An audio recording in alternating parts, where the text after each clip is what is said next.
आपल्या भारताचा जीडीपी जो 2013-14 साली 103 लाख कोटी होता,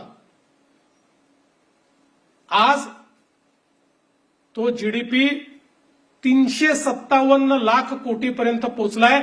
म्हणजे 10 वर्षामध्ये 3 पटीने आपला जीडीपी या ठिकाणी वाढलेला आहे.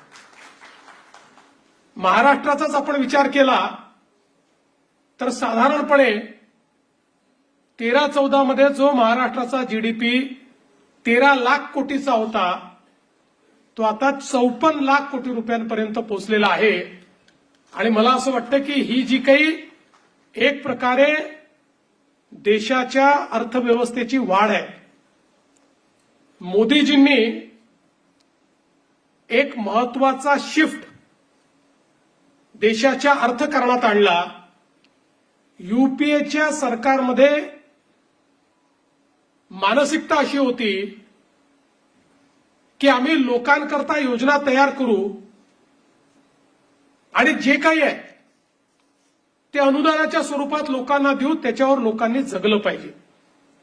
आम्ही नवीन संधी निर्माण करणार नाही, आम्ही देशाच्या विकासावर, देशामध्ये पायाभूत सुविधा तयार करण्यावर कोणताही खर्च करणार नाही, लोकांना आपल्यावर अवलंबित करून ठेवू, अशा प्रकारच्या मानसिकतेतून, ज्याला डोल्सची इकॉनॉमी म्हणतो, अशा प्रकारची अर्थव्यवस्था, अनुदान प्रणित अर्थव्यवस्था ही त्या काळामध्ये तयार झाली. आणि त्याचा परिणाम असा झाला की हळूहळू अर्थव्यवस्थेच्या ताणामुळे आपण संधी पण निर्माण करू शकलो नाही आणि लोकांना त्यांच्या जीवनाकरता आवश्यक काय आहे तेही देऊ शकलो नाही.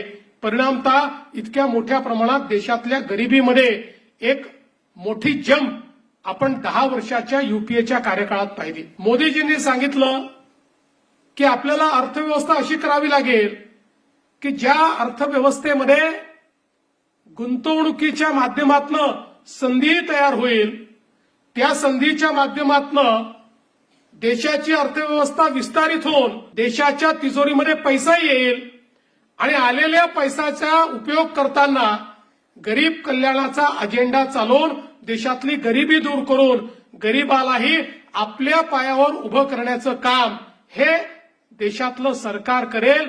अशा प्रकारचे एक आर्थिक नवीन विचार, जो अंत्योदयाचा विचार आहे, जो दीनदयालजींचा विचार आहे, हा विचार या ठिकाणी मांडण्याचं काम, आणि केवळ मांडण्याचं नाही तर ते प्रत्यक्षात आणण्याचं काम हे मोदीजींनी या ठिकाणी करून दाखवलं. आज आपण पाहतोय की अर्थव्यवस्थेच्या क्षेत्रामध्ये ही जी काही वाढ आहे, आज जगातली 4थी सर्वात मोठी अर्थव्यवस्था आपण झालो, लवकरच 3री मोठी अर्थव्यवस्था होऊ.